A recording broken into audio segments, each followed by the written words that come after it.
given na palagi na itong problema ng ating bansa. So yung binabanggit nilang ginagawa ay pwedeng mag-cloud seeding, magtatayo ng mga solar power irrigations, no?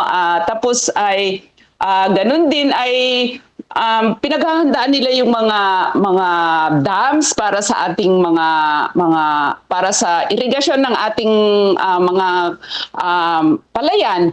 Pero given na matagal na itong karanasan natin at palagi alam nila na bilyon-bilyon pondo ang halaga ng nasisira sa mga pananim ng ating mga magsasaka, hindi kami nasasapatan dahil paulit-ulit lang itong mga interventions na ginagawa nila. Hindi yung talagang dahil alam natin na bahagi na ng buhay ng sambayan ng Pilipino, higit lalo ng mga magsasaka itong El Nino, ay dapat pinaprioritize na nila yung mga laman ng mga dams para sa ating irrigation. Pangalawa ay dapat matagal ng kapag panahon ng tag-ulan ay talagang maraming nasasayang na tubig, no, na maraming nasasayang na tubig, umaabot sa baha yung ating mga komunidad hanggang sa mga produkto ng ating mga magsasaka. Yung binabanggit natin na catch water, yung rain catch water, no, yung pag-ayos dun sa mga natatapong mga tubig sa ating mga dams kapag panahon ng tag-ulan ay hindi pa rin nagagawa ng gobyerno yan. Pangalawa ay nananatiling napakaliit ang naaabot ng nabibigyan ng irrigation sa ating mga kalupaang agrikultural. At higit sa lahat ay yung pagpaprioritize dapat ng gobyerno. No? I-ensure na higit pang palawakin yung maaabot ng mga solar power irrigations, yung mga ganyan. At syempre, yung pag-aayos dun sa mga irrigation canals natin na palaging naisasantabi at ang pinakamahirap pa dito ay sa panahon ng dun sa na-expose na corruption ay nakita natin, no, na isa dun sa mga nakukorap na pangunahing na kukorap na pondo ng bayan ay yung para sa mga magsasaka pag-ensure dun sa mga irrigation canal at ganun din yung mga flood control ay pero ayun nakita natin na hanggang ngayon ay wala pa rin napapanagot, hanggang ngayon ay nagpapatuloy yung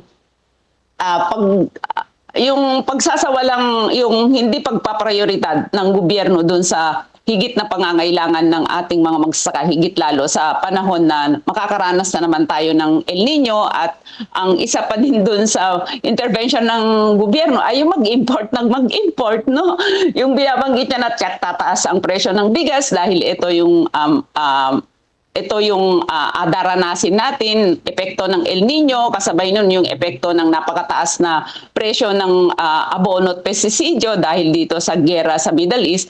So, ang laging tugon ng gobyerno ay yung pag-i-import kung saan ay hindi ito yung hindi naman nakapagpababa ng presyo ng bigas yung pag-import at pangalawa ay hindi niya tinitignan yung kapasidad ng ating mga magsasaka na kayang alikhain yung ating pangangailangan sa pagkain.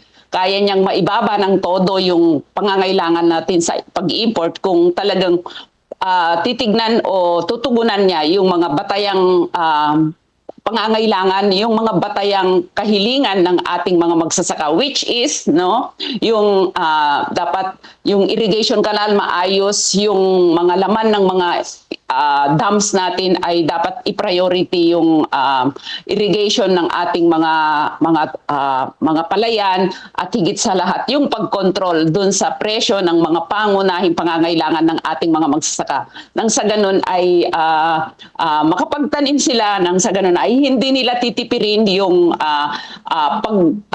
gagamitin nila sa pagsasaka, sa produksyon at higit sa lahat ay nananatili no sa gitna ng krisis ay nananatili yung panawagan ng ating mga magsasaka doon sa support production subsidy na yung binabanggit namin na dapat 50,000 pesos para sa production subsidy ng ating mga magsasaka para ma-ensure na makapagtanim sila kaagad habang wala pang El Nino and at the same time ay mabili nila kaagad yung mga batayang pangangailangan nila sa pagsasaka like yung binhi, abono at pestisidyo, mga renta sa makinarya, na isa yan sa salik kung bakit mababa yung average yield ng ating mga magsasaka. Sa lahat ng yan ay wala kaming nakikitang ginagawa ng gobyerno. Nakot pero if worst comes to worst, ano nakikita po ninyong posibleng maging epekto nitong hakbang po ng pamahalaan to address the effect po ng El Nino dito po sa ating bansa? Yung pinaka-worst na ginagawang aksyon ng gobyerno ay yung pag-i-import, Miss Justin, kung saan ay April pa lang ay binanggit na niya na aabot ng 62 pesos ang magiging average na presyo ng bigas, no? Dahil doon sa kakaharapin natin El Nino at saka sa napakataas na production cost ng pagtatanim ng palay dulot nung epekto nung giyera sa Middle East na nagpapatuloy hanggang ngayon ay hindi pa rin bumababa ang presyo ng abono sa merkado, no? At talagang dumoble ang presyo ng abono sa merkado. Yung binabanggit nila na cloud seeding ay hindi rin pwedeng aasahan yan kasi hindi siya totally reliable dahil umaasa yan sa hangin na pwede niyang yung cloud seeding ay pwedeng itangayin ng hangin depende sa panahon.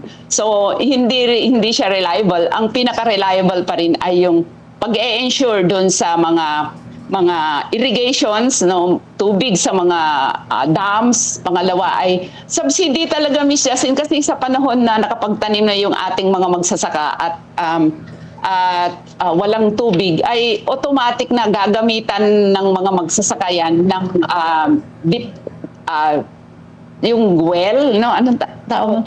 Water pump na nangangailangan talaga ng langis, no, para mapataas yung tubig mula sa underground. So yung water pump, yun yung pinaka-immediate na aksyon ng mga magsasaka na nasagot doon sa kawalan ng tubig, no, lalong-lalo na sa irrigation, at hindi rin sila pwede makagamit ng water pump kung wala silang kapital o pondo para makabili ng langis, ng gasolina, ng diesel.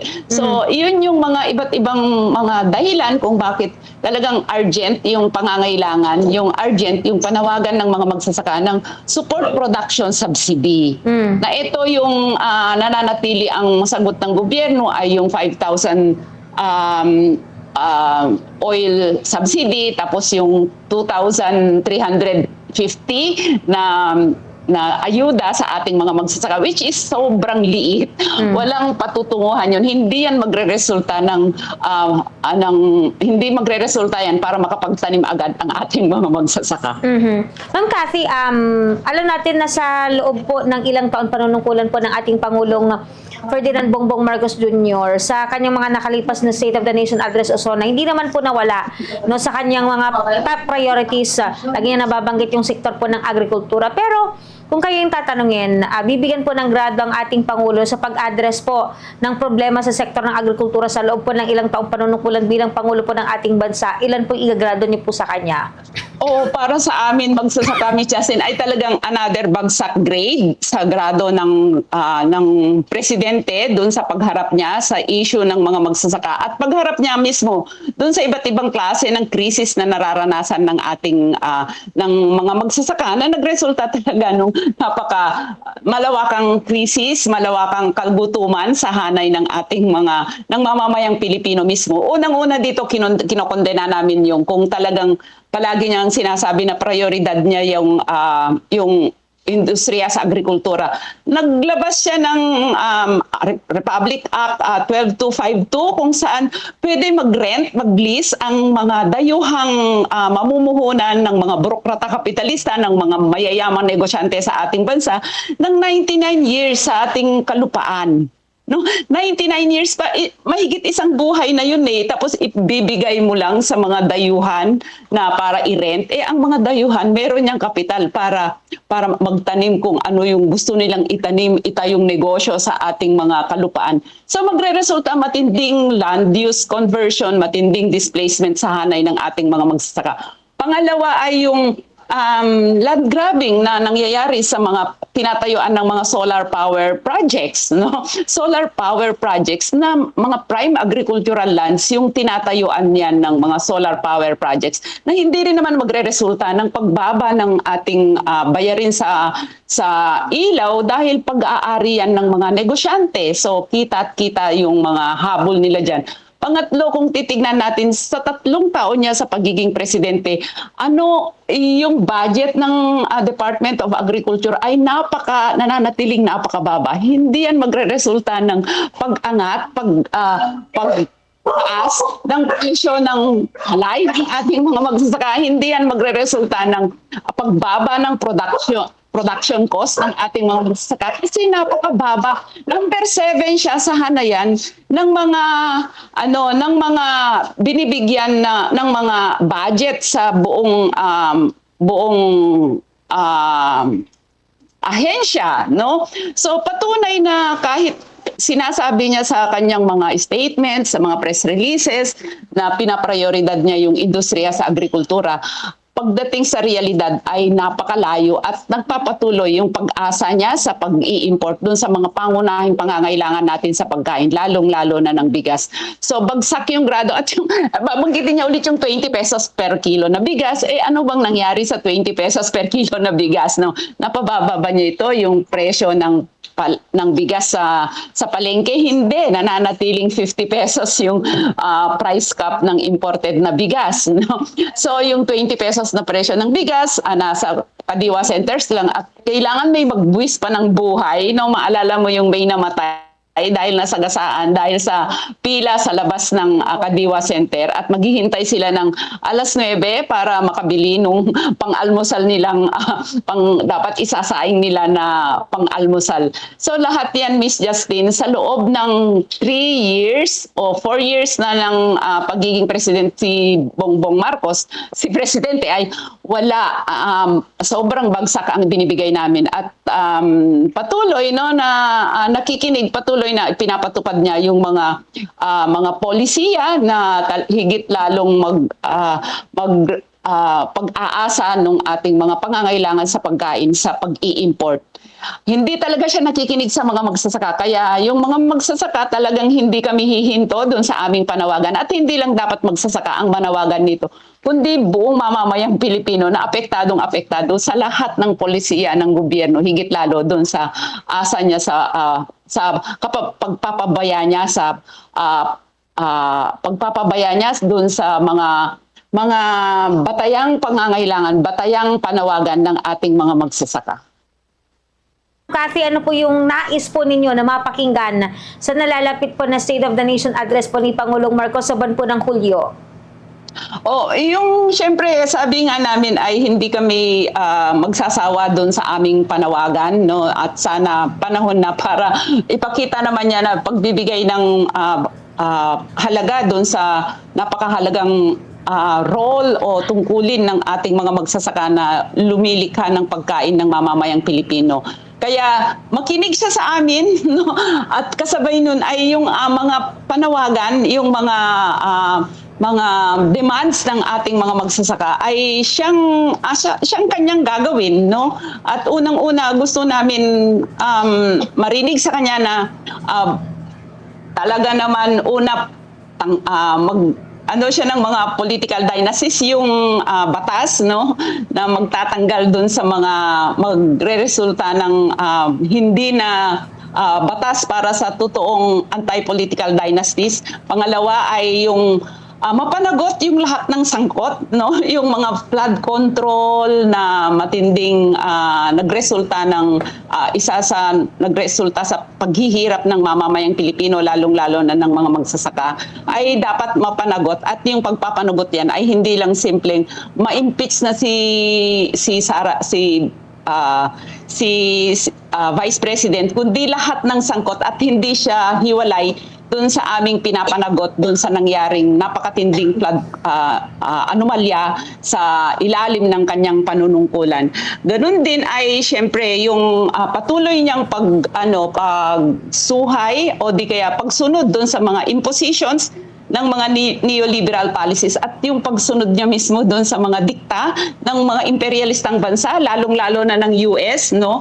Yung patuloy na military trainings dito sa ating bansa, no? Yung kung saan lumalaki at dumadalas yung mga US military forces na nag-ehersisyo sa ating bansa, lalong-lalo na sa mga EDCA sites, dyan sa Zambales, sa Cagayan, na nagresulta talaga yan ng kagutuman sa hanay ng mga mangingisda at mga magsasaka dahil yung kapag meron mga trainings, mga ehersisyo ay kailangan nag-i-stop talaga yung economic activity ng mga magsasaka at ng mga mangingisda. At higit sa lahat, yung talagang kinakaladkad ng gobyernong Marcos, yung bansa sa gera ng US sa mga dyan sa Middle East at siyempre yung gera niya dito, yung pivot o di kaya yung kagustuhan ng US na manatili o ipakita niya yung kanyang kapangyarihan dito sa Southeast Asia at ang ginagamit niya ay yung mga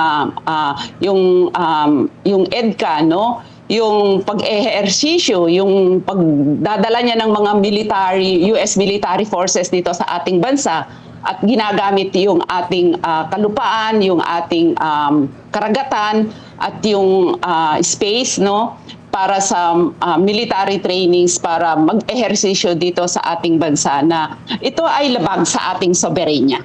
Yes po, ayan. Ma'am At Cathy, ganun din, maraming no, salamat sa paglalan po ninyo ng inyong oras sa ating palatuntunan po sa araw po nito. Ma'am, ingat po, and God bless po.